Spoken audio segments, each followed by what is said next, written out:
Counter-Strike oficjalnie potwierdzony przez twórców samej gry. Został pokazany gameplay oraz zmiany, jakie mają zajść. Koniecznie oglądaj do końca, aby dowiedzieć się wszystkiego o nowym Counter-Strike'u. Counter-Strike 2 na pewno będzie stanowił przełomowy, ale i największy skok technologiczny w historii serii całego Counter-Strike'a. Pierwszą wielką zmianą, o której zostaliśmy poinformowani, to nowy dynamiczny dym, ale co to takiego? Chodzi o to, że od teraz granaty dymne będą tworzyć dynamiczne obiekty wolumetryczne, które współdziałają ze środowiskiem i reagują na oświetlenie, ostrzał i eksplozję. Czyli gdy będziemy strzelać przez smoka, ten dym będzie się rozpraszał. Dym ze smoka będzie wydostawał się przez otwarte drzwi i wybite okna, unosił się w górę i opadał po schodach, a także rozchodził się w długich korytarzach i mieszał z dymem pochodzącym z innego źródła, co uważam za super dodatek do gry, który z pewnością może ją urozmaicić. Wiemy też, że cząsteczki dymu współdziałają z ujednoliconym systemem oświetlania, co skutkuje bardziej realistycznym światłem i barwami. Kolejną dużą zmianą będzie tick rate, a dokładnie jego koniec, ponieważ tak jak piszę w nagłówku, dzieje się to, co widzicie. Chodzi o to, że wszystko będzie działo się w tym samym czasie, czyli w czasie rzeczywistym.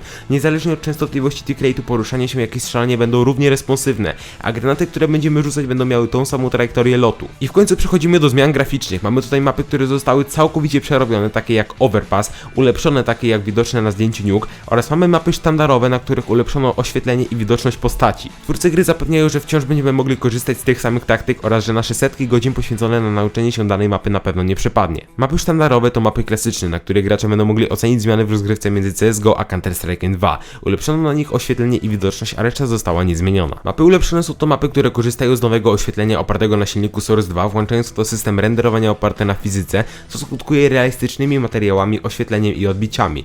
I ostatnie, czyli mapy po całkowitej przeróbce, to mapy, które zostały przebudowane w pełni od podstaw, oczywiście przy wykorzystaniu silnika Source 2. Valve udostępni również narzędzia i funkcje renderowania silnika Source 2 twórcom map społeczności, by mogli w łatwiejszy sposób kompilować mapy, eksperymentować z nimi i utworzyć nowe wersje na podstawie poprzednich. Co natomiast będzie ze skinami? Potwierdzone zostało to, że zostaną one w naszych ekwipunkach, ale będą również wyglądały lepiej dzięki oświetleniu i materiałom silnika Source 2. Przerobieniu uległy również efekty wizualne w HD, dzięki czemu będziemy mogli cieszyć oko nowym wyglądem m.in. eksplozji ognia, dymu, płomieni wylotowych, smug pocisków lub efektów trafień. Eksplozje ognia i światła bijące z ładunków C4 nabiorą bardziej rzeczywistego wyglądu. Całkowicie zostanie również odświeżony interfejs, tak jak widzicie obecnie na ekranie. Wielkie zmiany zaznamy również w sekcji dźwiękowej, ponieważ dźwięki w Counter-Strike 2 zostały poddane nowej produkcji, by lepiej odzwierciedlały środowisko fizyczne, były bardziej wyraziste i wyrażały więcej aspektów gry.